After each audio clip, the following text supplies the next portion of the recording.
Muito boa tarde a todos e a todas. Convido aqueles que ainda estão chegando, que tomem os seus lugares, para que nós possamos começar o nosso painel. É uma grande satisfação estar com vocês aqui no Pavilhão do Brasil, nesta COP30, para uma conversa que representa o coração da nossa agenda de adaptação, que é exatamente o papel da sociedade na construção de um futuro mais resiliente e justo. A adaptação das cidades é uma urgência global e, ao mesmo tempo, uma oportunidade de fortalecer vínculos entre governos, comunidades e cidadãos. O Brasil chega a esta COP com o Plano Clima Adaptação, que coloca a justiça climática e a participação social no centro da sua estratégia. A iniciativa Adapta Cidades nasce desse compromisso, conectar a ambição nacional à ação local, valorizando o conhecimento, a cultura e a força dos territórios.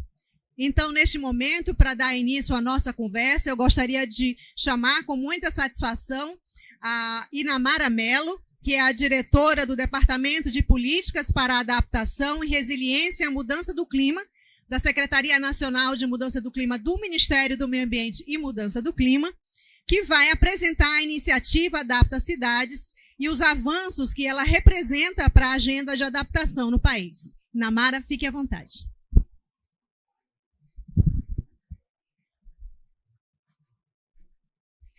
Muito boa tarde a todos e todas.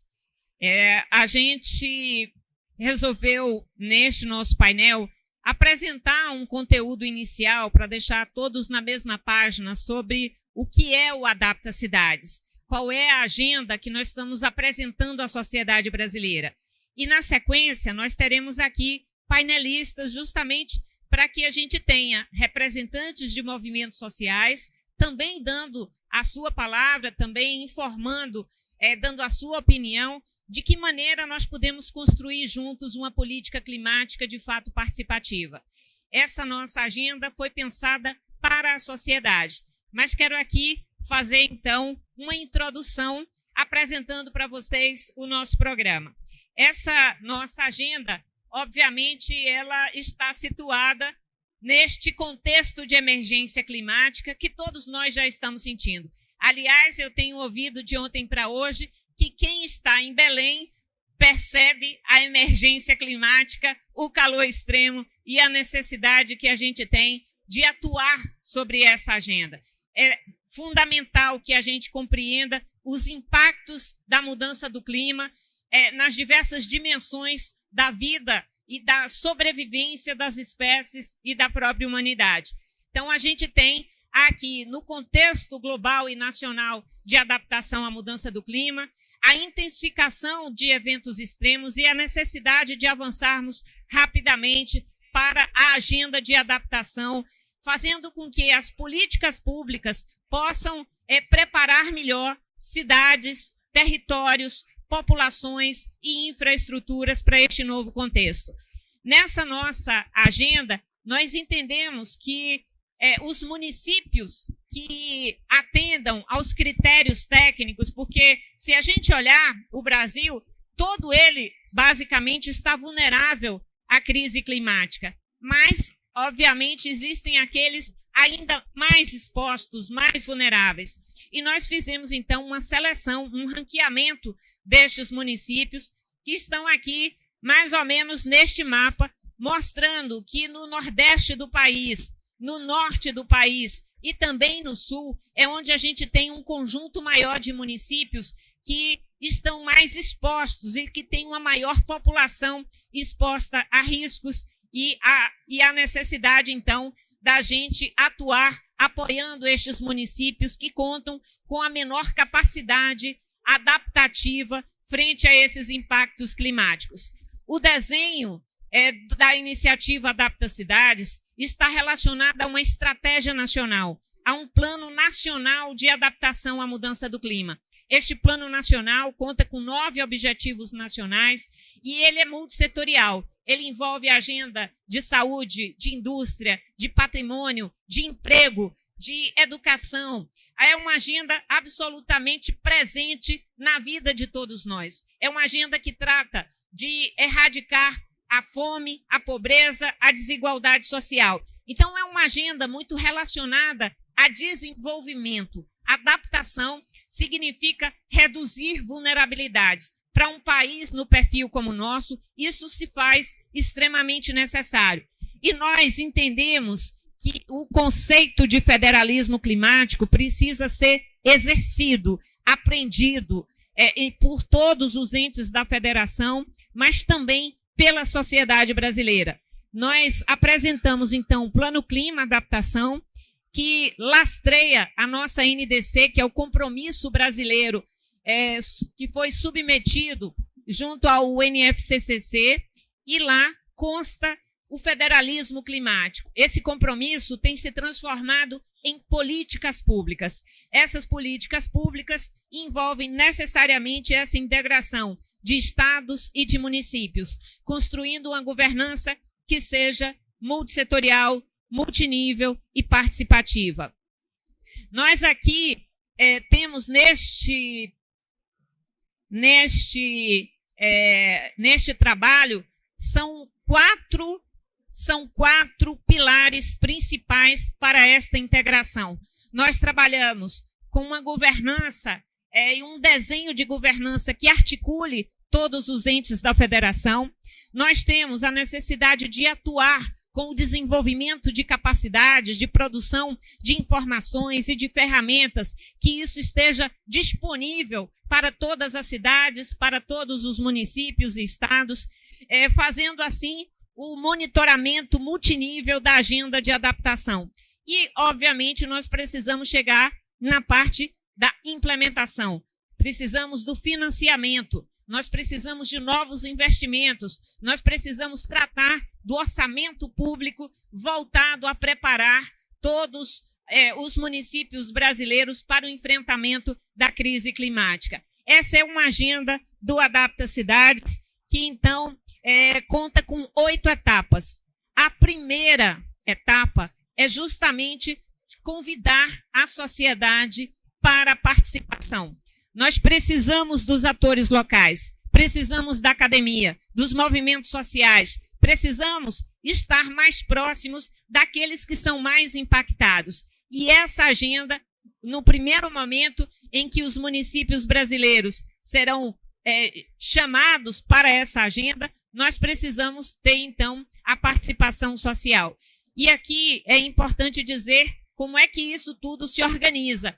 Nós temos um conjunto de consultores que estão trabalhando com um guia para a elaboração dos planos, curso EAD, tem a previsão de uma série de eventos presenciais do suporte técnico para que essa agenda consiga ter efetividade em cada município, em cada um dos 581 municípios brasileiros.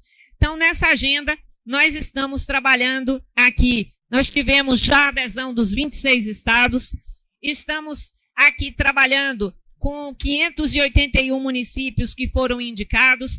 Este é um projeto aprovado pelo GCF, que é o Fundo Verde para o Clima. Temos trabalhado já na capacitação, envolvendo aí o curso, o guia, reuniões, webinários, trazendo estes atores, e nós teremos, entre 2026 e 2027, essa assistência técnica continuada para a elaboração deste trabalho. Nós entendemos que o Plano Clima é um plano que traz as ações federais, mas é a partir do plano, a iniciativa Adapta Cidades, que nós teremos a integração de estados e municípios a essa estratégia nacional. Dito isso, nós queremos dizer que eu acho que todo o Brasil tem a ganhar com isso. Os municípios têm muito a ganhar com isso. E nós queremos um engajamento, um engajamento amplo da sociedade brasileira, dos gestores públicos a essa iniciativa. Essa semana a gente teve, na semana passada a gente esteve no Rio de Janeiro, e a gente ouvi uma das pessoas da equipe de trabalho dizer que alguns municípios não aderiram ou não quiseram aderir à iniciativa. Aí a gente se pergunta, ora, se nós temos disponibilizando aqui assistência técnica, apoio para aqueles municípios que são mais vulneráveis, será mesmo que cabe a um gestor público recusar este apoio ou não participar de uma iniciativa como essa? Nós precisamos, de fato, fazer com que a sociedade se aproprie desta agenda para que gestores públicos, dos seus gestores locais, a participação nesta agenda. Então, a gente entende que o Adapta Cidades vai fazer com que haja o fortalecimento técnico e institucional, também o alinhamento dos planos locais de adaptação a essa estratégia nacional, o acesso facilitado a informações climáticas, conexão com oportunidades de financiamento e apoio à elaboração de planos municipais de adaptação. Essa é a nossa agenda. É uma política climática que precisa ter a cara do Brasil, que precisa ouvir as especificidades locais, os atores locais. Exatamente por isso que a sociedade está convidada a participar do Adapta Cidades. Eu tenho aqui, então, a satisfação de retornar para a Adriana, em que ela agora faz o convite para os nossos painelistas que participam conosco, trazendo o seu ponto de vista, o seu olhar, de que maneira nós podemos mobilizar, ampliar a mobilização da sociedade brasileira em torno dessa agenda. O Brasil tem um caminho, o Brasil tem um mapa e nós precisamos caminhar. Nós precisamos fazer com que a agenda de adaptação avance no país e nós contamos com vocês. Obrigada. Muito obrigada, Inamara, por essa inspiradora apresentação. E agora nós seguimos com o nosso painel, que reúne diferentes perspectivas sobre como nós podemos fortalecer a ação climática participativa no Brasil. Então, para compor o nosso painel, eu gostaria de chamar com muita alegria o senhor Júlio Pinheiro, que representa o Instituto Rui Barbosa. Júlio, seja bem-vindo. Chamo também o senhor Adilson Araújo, que representa a Central dos Trabalhadores e Trabalhadoras do Brasil, a CTB. Seja bem-vindo, Adilson. Convido ao nosso painel também a senhora Eneida Guimarães, que representa o Conselho Nacional de Direitos Humanos, a CNDH. Seja bem-vinda, Eneida. E convido também a senhora Silvia Sander, que representa o Alto Comissariado das Nações Unidas para Refugiados, a Acnur. Seja bem-vinda, Silvia. Fiquem à vontade, podemos tomar assento.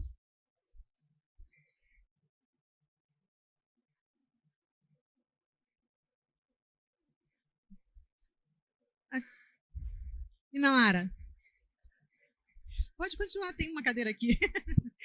Bom, vamos dar início ao nosso painel e eu gostaria de convidar o senhor Júlio para dar início à sua fala. Fique à vontade, Júlio. O microfone está aí do lado. Ok. Vou me permitir falar de pé para que nós possamos conversar de uma forma mais próxima. Primeiramente, eu quero agradecer ao Ministério do Meio Ambiente, à Inamara e a todos, ao Lincoln e a todos que estão coordenando esse painel. E, inicialmente, dizer, talvez possa estranhar para alguns o que Tribunal de Contas ou Tribunais de Contas tem a ver com essa questão climática.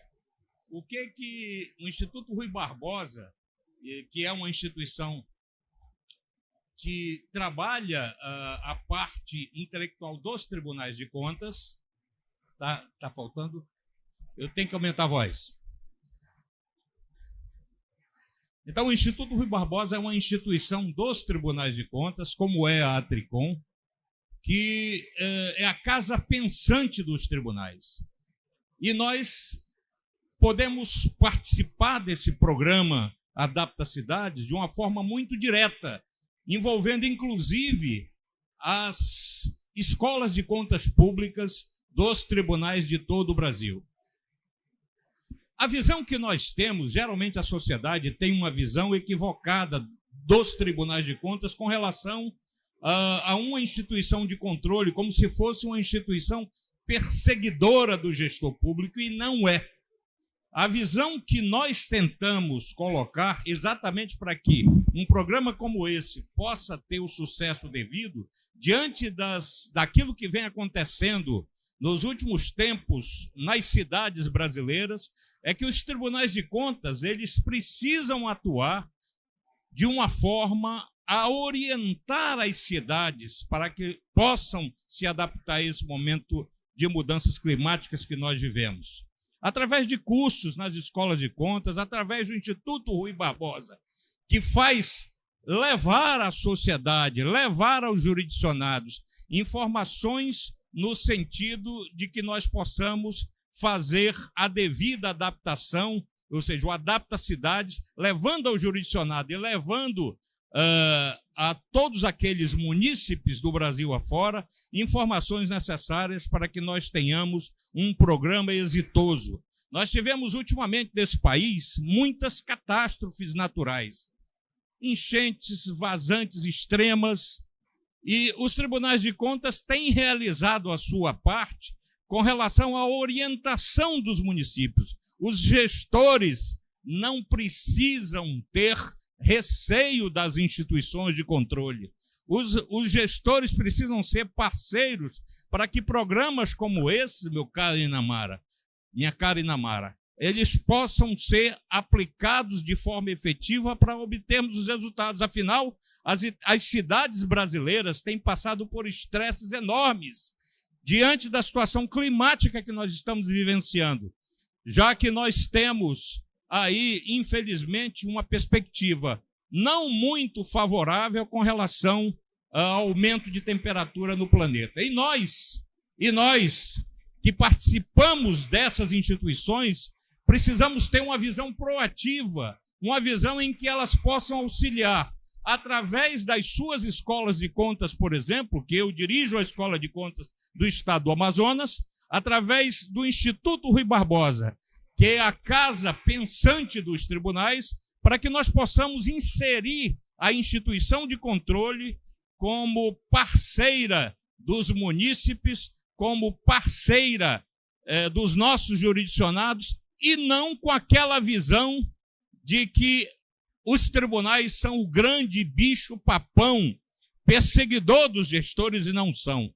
Nós precisamos ter, minha gente, aquela visão do cão-guia, o cão que orienta, o cão que leva ao lugar seguro, e não o cão de caça que vive perseguindo prefeitos, que vive perseguindo gestores, que vive colocando a faca, a espada de damos, na cabeça dos gestores, mas orientando fundamentalmente para que nós possamos construir resultados. A construção de resultados se dá diante da nossa capacidade de orientação, diante da nossa capacidade de parcerias com todos, com a sociedade, levando as informações necessárias para que nós possamos ultrapassar momentos de estresse, de dificuldades, momentos que nós vivenciamos aí há pouco tempo atrás, nos estados de Minas Gerais, em São Paulo, agora no Paraná, quando as cidades precisam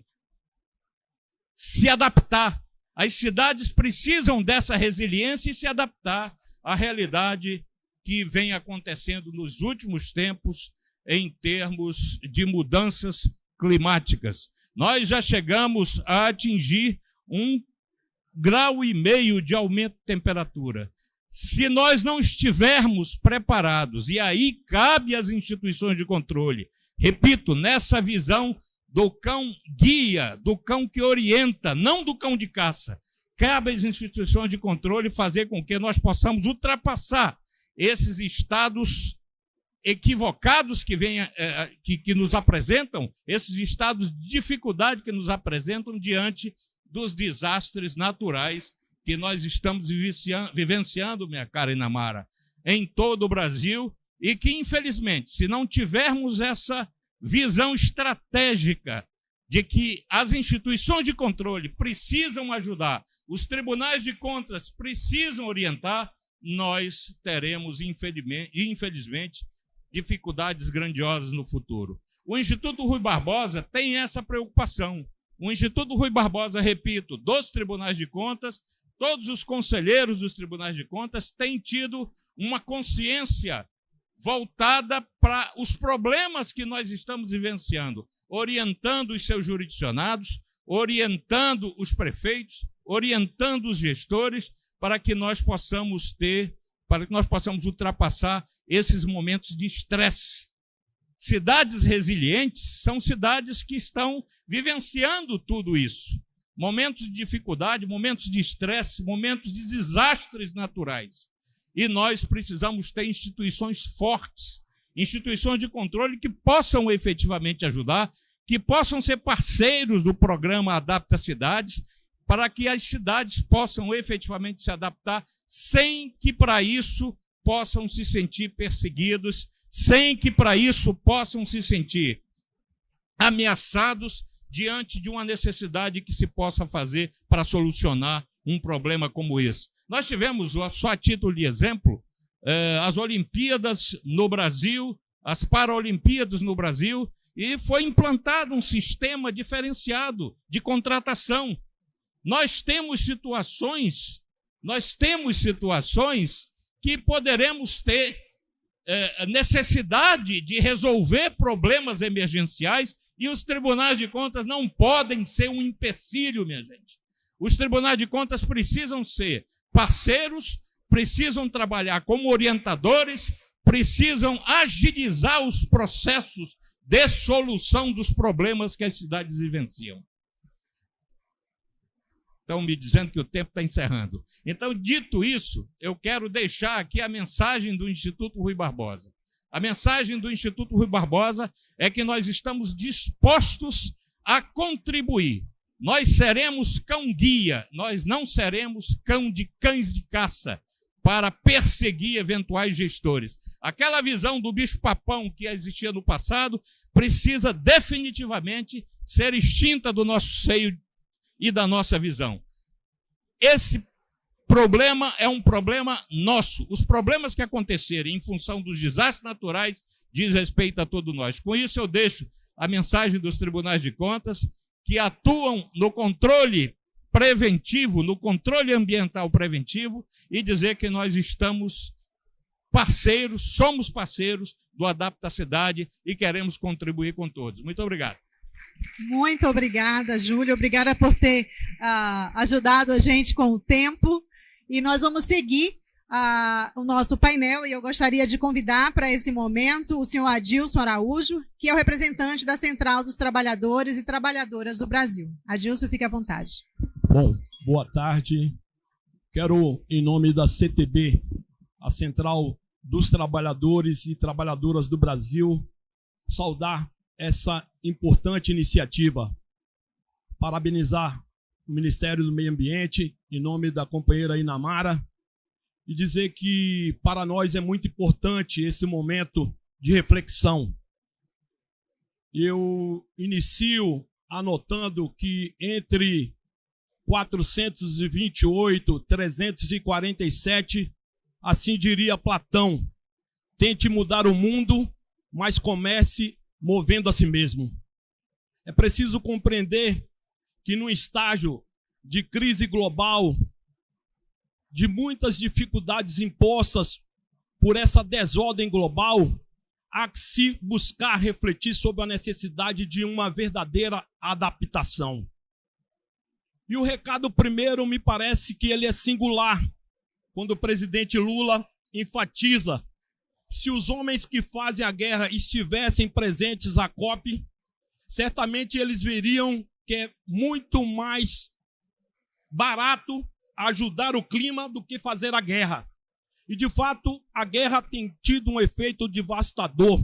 Segundo números divulgados, somente em 2024 foram consumidos 2,7 trilhões de dólares. Isso revela a gritante insensatez.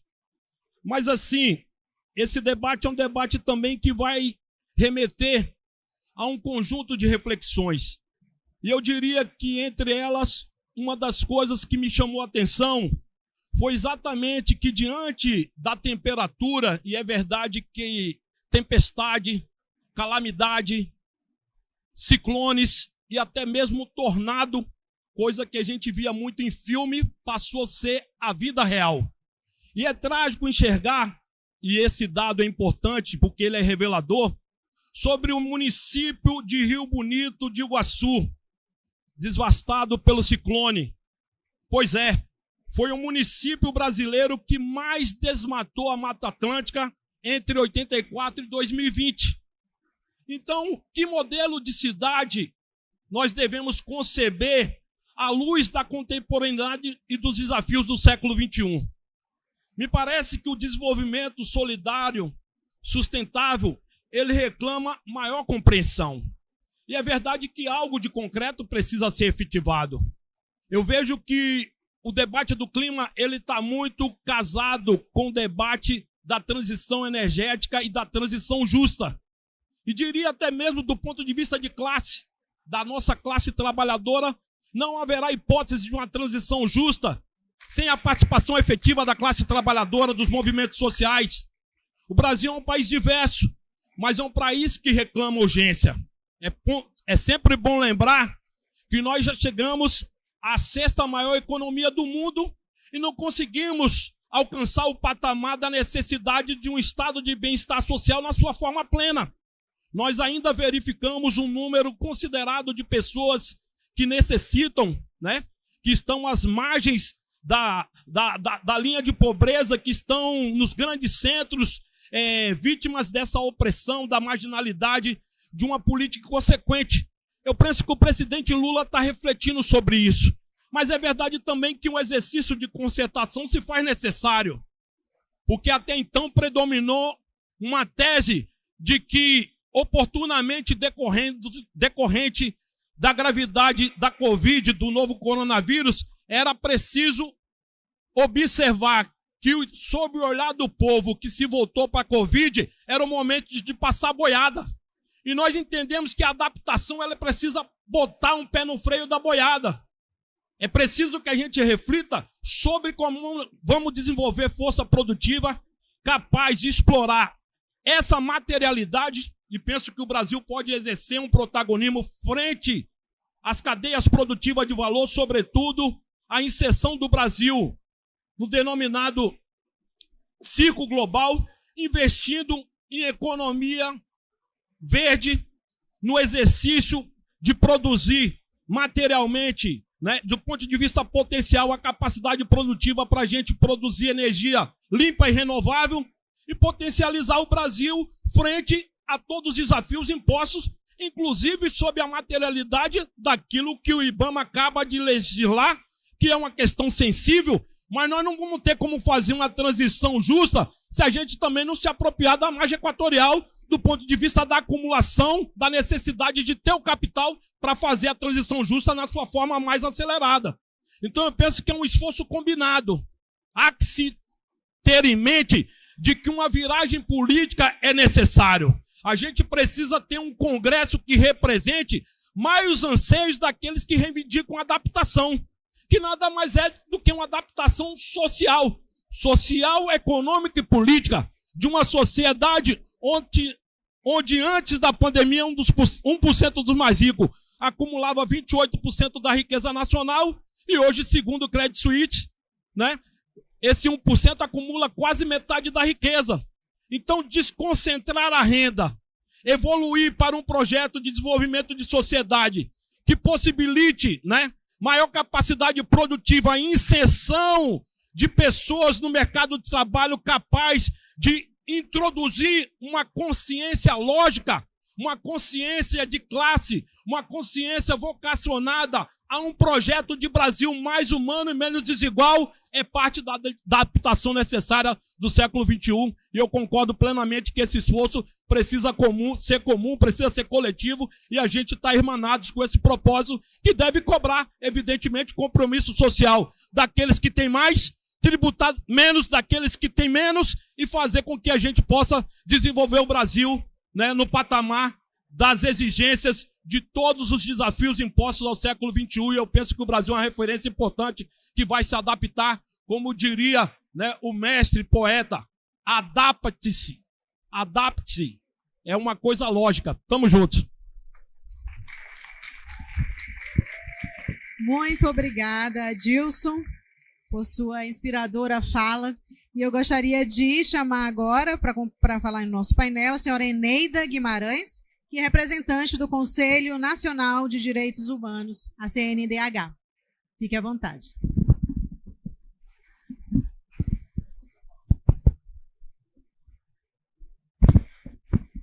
Gostaria inicialmente, em nome da União Brasileira de Mulheres, entidade a qual eu represento nessa área do Conselho de Direitos Humanos, atualmente presidente do Conselho Municipal de Defesa dos Direitos Humanos em Belém do Pará. Mas agradecer o convite pela diretora desse tão importante programa Adapta Cidades, e Ana Mara, nós temos essa oportunidade, porque a UBM, há meses atrás, fez uma grande mobilização em toda... Mais alto? Mais alto. Assim? Obrigada, meu bem. Fez uma grande mobilização em todos os estados da Amazônia, numa realização da preparação da Conferência de Ciência e Tecnologia, a preparação das Conexões Amazônicas. E ali a gente provou que uma entidade que tem uma representação de defesa dos direitos das mulheres pode se relacionar com todos os segmentos sociais e ouvir e contribuir para as mudanças que são necessárias no nosso país. Quero cumprimentar também as pessoas que, sem preconceito, vieram a Belém contribuir nesse momento tão importante para o Brasil e que têm dado uma lição para o mundo todo, que o paraense sabe receber e que Belém tem toda a condição de crescer em propostas inovadoras. Por isso, Ana Mara, muito importante você ter programado também pelo Ministério esse debate que nos traz a necessidade de reflexão de uma participação efetiva de toda a sociedade. Eu poderia aqui dizer das mulheres, porque as mulheres são 50% da população, as mulheres são chefes de família, com 67% das chefes de famílias estão exatamente nesses lugares onde acontecem esses desastres, que nós não podemos falar que são desastres naturais, porque as emergências climáticas, elas estão cada vez mais vindo, agravando a situação, em especial dentro da desigualdade econômica que existe no nosso país, em especial atingindo as pessoas que moram em lugares da cidade que não houve planejamento, ou em ribanceiras, ou em locais onde eles estão ali, inclusive, para adquirir seus meios de vida e são pegos de surpresa, não por conta deles, porque nós aqui temos, inclusive, o exemplo dos povos indígenas, das comunidades, que têm a relação com a natureza como parte da sua vida e sabe muito bem cuidar das florestas e cuidar da vida. Mas, nesse sentido, as questões que me chamaram a atenção nesse programa, e é importante que a gente reflita sobre, é essa relação entre o governo federal, governo estadual e os governos municipais. São nos municípios que as coisas acontecem. Então, é no município que a gente precisa de fazer a mobilização para ter uma efetiva participação nas mudanças que a nossa sociedade reclama. Porque cá para nós, gente, mulheres e homens vieram ao mundo para quê? Para serem felizes. E por que só um pedaço de gente é feliz, a grande maioria não é feliz? Então tem uma coisa errada. E é a luta que nós podemos fazer de forma coletiva que vai fazer essas mudanças. E quando eu disse da importância dessa inter-relação, é que há uma dificuldade. Muitas das vezes, o recurso econômico é muito pouco nesses municípios. Não só falo do recurso econômico, mas a tecnologia. Então, essa inter-relação. E, antes de tudo, procurar conhecer melhor o próprio ambiente, procurar, inclusive, ver e valorizar saídas que a população dá nessa relação com a natureza. Isso é muito importante também. Mas, antes de tudo, esse plano ele ter continuidade. Porque há uma dificuldade. Quando a gente elege outro representante, ele parece que bota-se uma pedra em tudo de bom que foi feito antes. Não que só foi feito coisa boa, que vocês sabem também que fazem coisa ruim. Mas o que está dando certo precisa de ser valorizado em continuidade. Então, essa questão da continuidade nas políticas é fundamental. E esse propósito que vocês colocaram no programa levantam isso com muita clareza.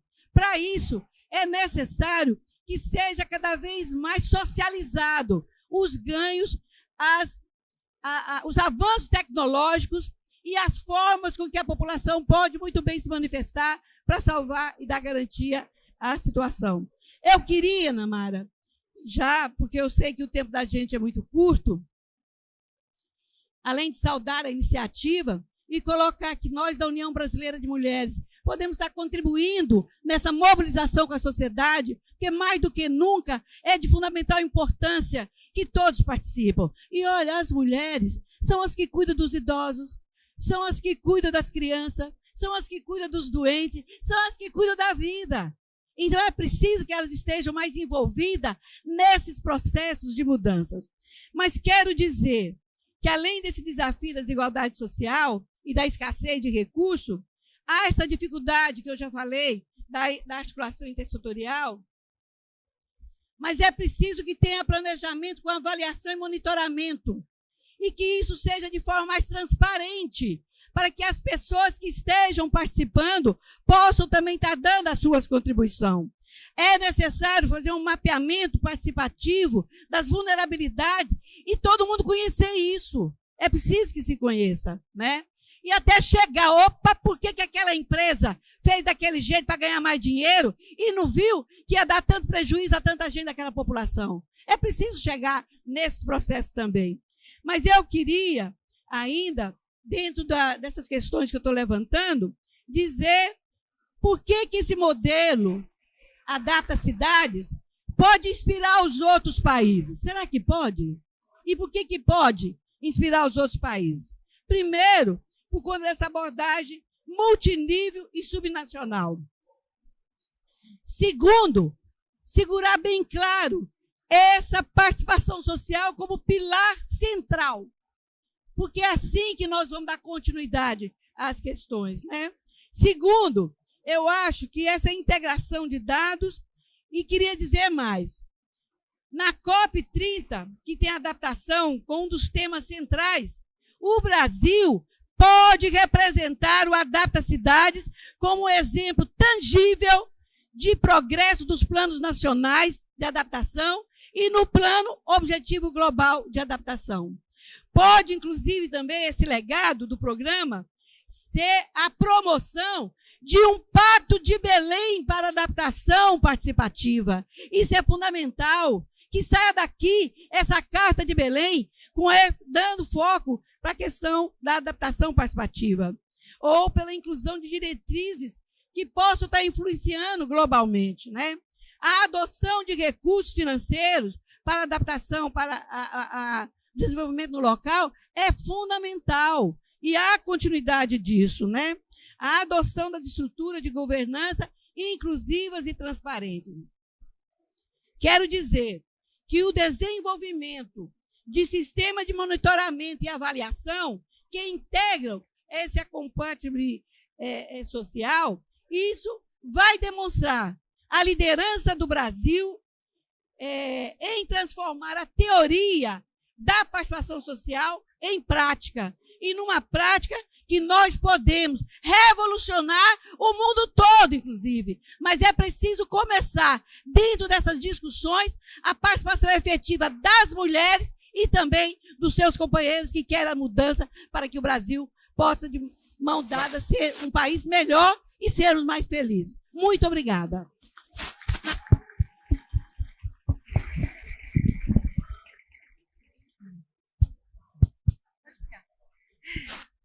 Eneida, muito obrigada. Tivemos excelentes ideias aqui, né? E nós vamos dar continuidade. E eu chamo agora para falar a Silvia Sander, que é a representante do Alto Comissariado das Nações Unidas para Refugiados, a Acnur. Silvia, fica à vontade. Obrigada. Boa tarde a todas e a todos. Me escutam bem? Sim? Bom, eu queria... Médio? Eu queria começar... Vou levantar também.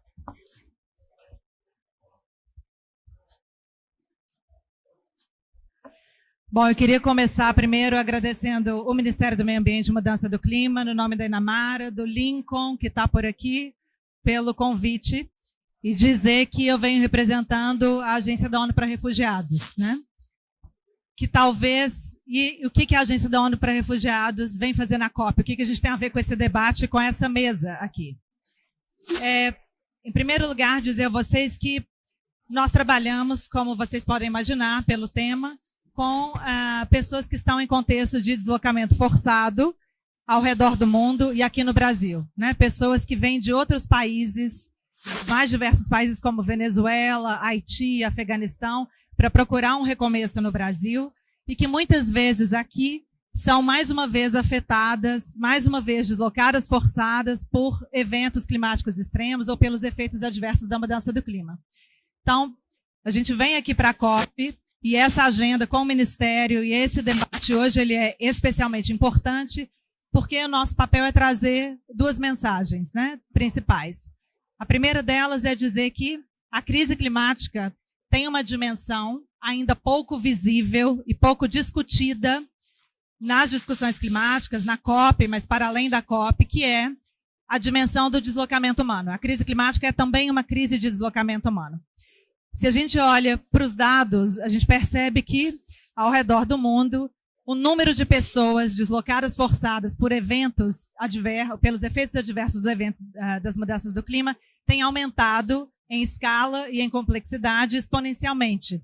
Se a gente olha para dados aqui no contexto brasileiro, o IDMC, né, um instituto global que monitora dados sobre deslocamentos internos, mostrou que em 2023, cerca de 745 mil deslocamentos forçados em contexto interno, dentro das fronteiras do Brasil, aconteceram por desastres que, em sua maioria, se relacionam com questões que tocam na mudança do clima.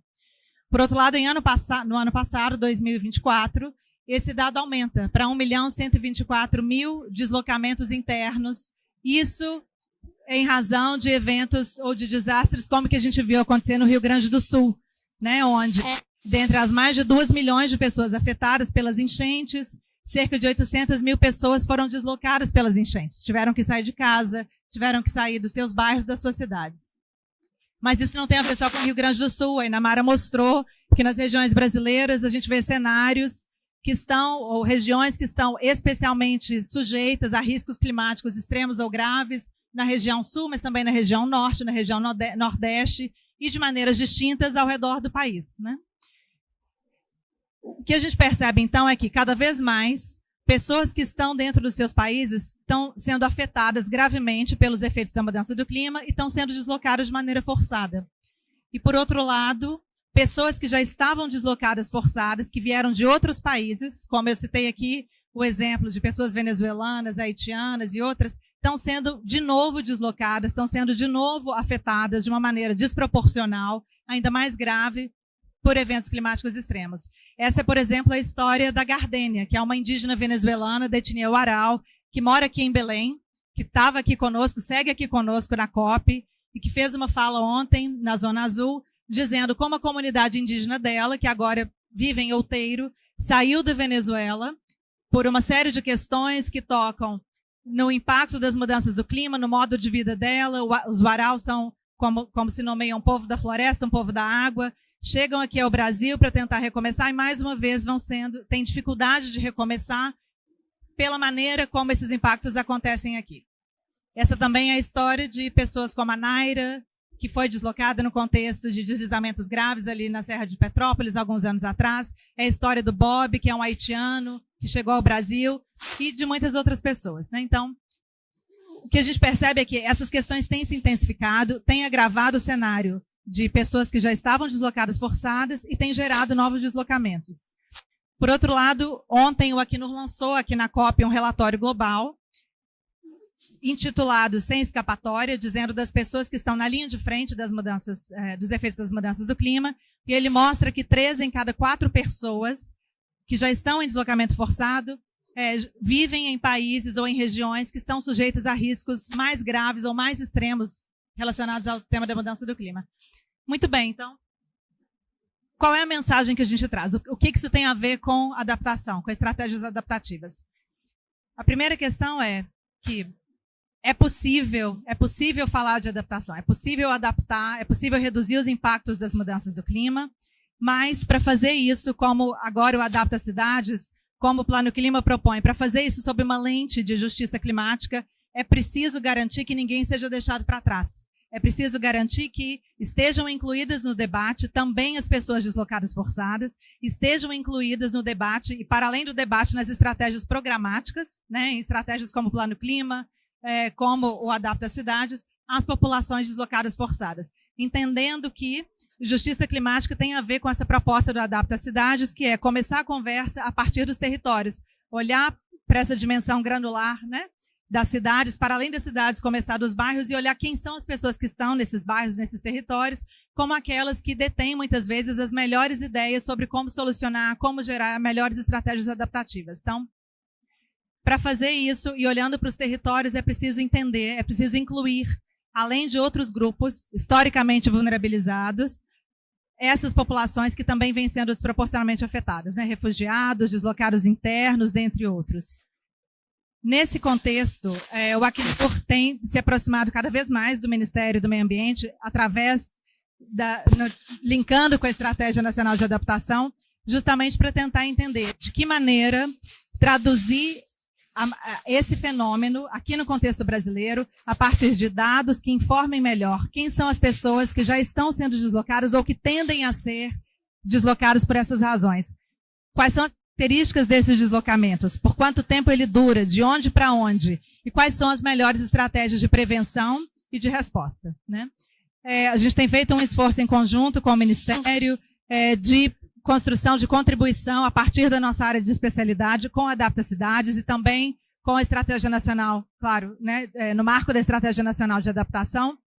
E, mais do que tudo, o objetivo é fazer isso, trazendo mais ao centro, de novo, sob essa lente de justiça climática, a consulta a essas populações já deslocadas, refugiadas ou deslocadas internas, para que também possam dizer de que maneira esse contexto, esse fenômeno está acontecendo aqui no Brasil, seja na Ilha do Marajó, em que o seu Catita, da Vila do Pesqueiro, já perdeu a casa dele em fevereiro desse ano, em função do aumento do nível das águas, e ele foi deslocado forçado para dentro, mais para dentro, para a Ilha do Marajó, seja no contexto da Gardênia, indígena Uarau, que está aqui em Outeiro, seja no contexto de pessoas brasileiras ou haitianas que estão no Rio Grande do Sul, dentre outros. Então, acho que a mensagem aqui que a gente gostaria de fazer não é uma mensagem complicada. A mensagem é, certamente, o Adapta Cidades traz essa conversa operativa, né, sobre como fazer, e o que a gente deseja, o que a gente busca é que o Adapta Cidades inclua essa dimensão do deslocamento humano, das deslocadas forçadas, e que ele possa, avançando no debate, servir de exemplo no marco do Plano de Aceleração de Soluções que o Brasil apresentou hoje e com o qual o Acnur vai continuar contribuindo para que outros países também falem de federalismo climático, sempre incluindo essa dimensão, né? De novo, lembrando que a crise climática é, sem dúvida alguma, uma crise de todo ano.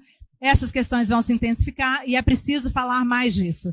Como última mensagem, vou mencionar que na COP de Baku, algumas decisões importantes aconteceram, então a gente vê cada vez mais esse tema ser endereçado, mas ele ainda é pouco visível.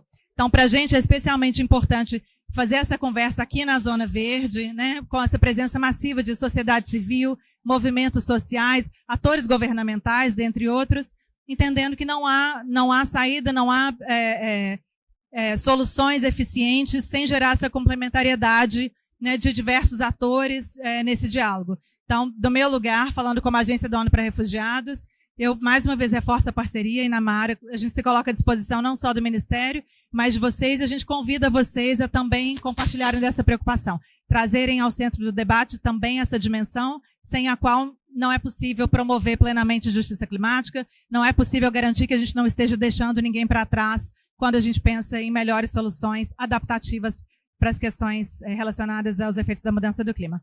Obrigada, Inamara. Obrigada, Silvia. Eu passo agora para a Inamara.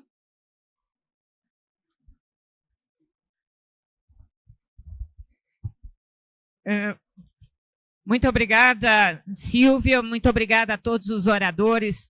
A gente ainda gostaria de poder aproveitar um pouco mais da presença de vocês nesse palco. A gente buscou fazer essa mesa absolutamente diversa, trazendo aqui representação dos tribunais de contas, de uma das agências da ONU que atua com aqueles que são os mais afetados pela mudança do clima, representação do movimento de mulheres, dos trabalhadores. Nós entendemos a necessidade de ter um pacto social e político, Adilson, que permita a adaptação à mudança do clima. Porque quando a gente fala da agenda de adaptação, parece muito distante da vida das pessoas. Mas quando a gente fala de adaptação, a gente está falando do direito à moradia, do direito a saneamento básico, do direito a uma escola, a um serviço de saúde.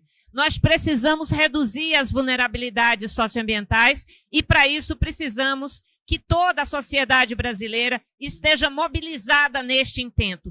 Este é o objetivo do presidente Lula ao trazer a COP para o Brasil. Além da gente jogar um papel internacional, é preciso também mobilizar a sociedade sobre um problema que nos afeta hoje e agora. Eu, então, neste momento final, queria pedir licença a vocês para fazer um convite especial e aqui poder fazer aqui um convite ao doutor Aldo Arantes. Ele nos brinda com a sua presença. E nestes 10 minutos finais, ele que tem escrito sobre a questão do negacionismo climático, pudesse nos ajudar a trazer essa reflexão. Vão ser apenas 5 minutos de fala, doutor Aldo, mas ele que foi secretário de Meio Ambiente de Goiás, foi deputado federal, também é coordenador da Associação dos Advogados pela Democracia, pela Justiça e pela Cidadania. Eu o convido a fazer uma breve fala, doutor Aldo, para que a gente possa fechar esse nosso painel, trazendo a perspectiva dessa nossa luta, que é a luta para engajar a sociedade brasileira.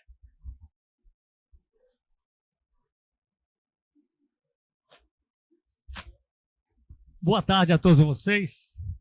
Eu me atrasei porque está chovendo e o trânsito estava ruim. Além do que, eu perdi minha mala, tive que comprar camisa, roupa e etc. Pois não? Bom, na verdade eu tinha algumas introduções aqui a fazer, não vou fazer introdução não. Como já foi dito aqui, quero cumprimentar a Inamara e todos os membros da mesa. Eu vou falar aqui sobre a questão que eu considero absolutamente relevante, que é a questão exatamente do negacionismo climático, e que tem tudo a ver com o que está sendo discutido aqui. Como incorporar a sociedade civil se hoje está em curso no mundo o negacionismo climático? Então, discutir essa questão do negacionismo climático é fundamental. E, para minha grata surpresa, vocês devem ter visto, ontem, na abertura da COP, o presidente Lula falou da gravidade do negacionismo climático.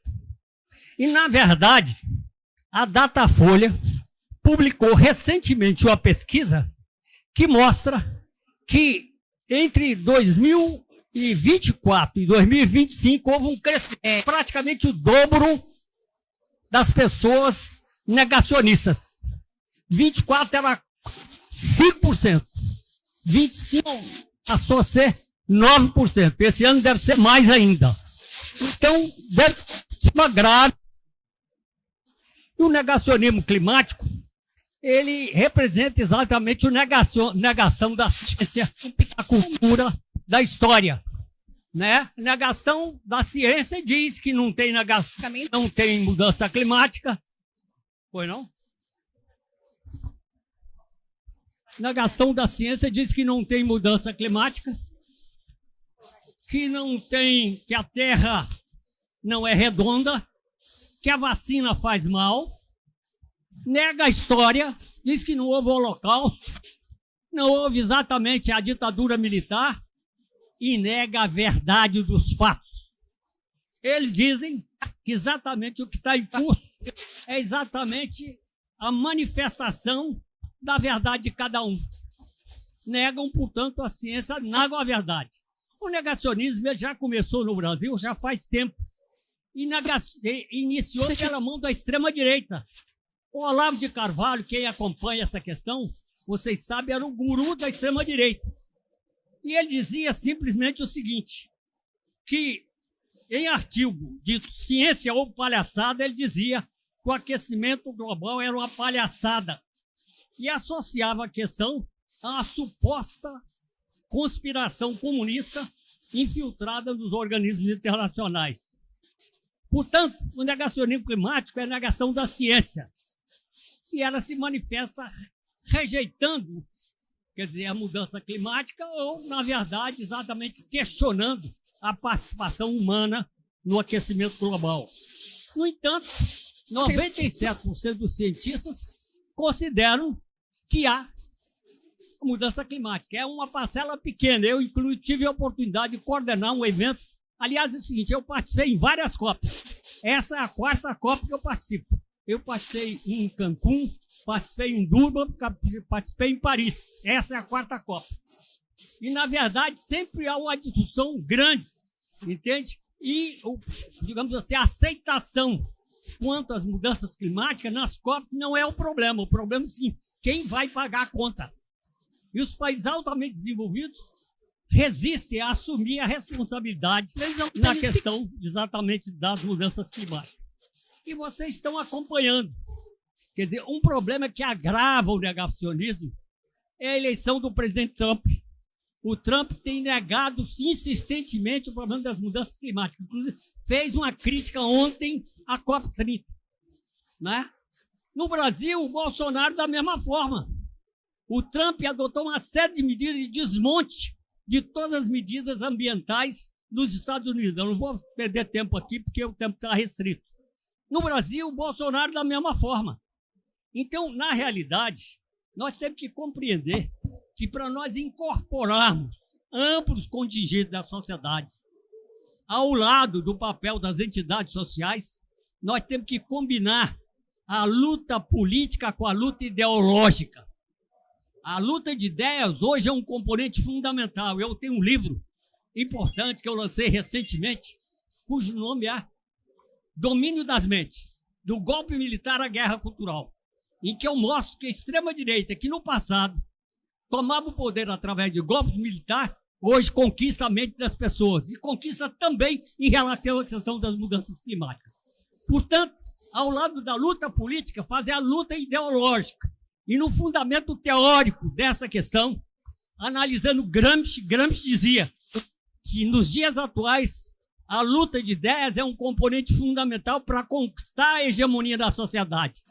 Mas aí o Raymond William atualiza e diz que nos dias de hoje a luta de ideias se dá muito mais em relação ao sentimento do que em relação à razão. Sentimento de ódio, de violência e de fé. Daí o papel da igreja na manipulação. Portanto, o meu alerta é esse. Na luta pela melhoria das condições de vida, na luta em defesa do meio ambiente e na luta em defesa das mudanças climáticas, vamos jogar como ênfase a questão da luta ideológica para reafirmar o objetivo científico na defesa das mudanças climáticas. É isso, Roberto. Muito obrigado. Muito obrigada, senhor Aldo, muito obrigada.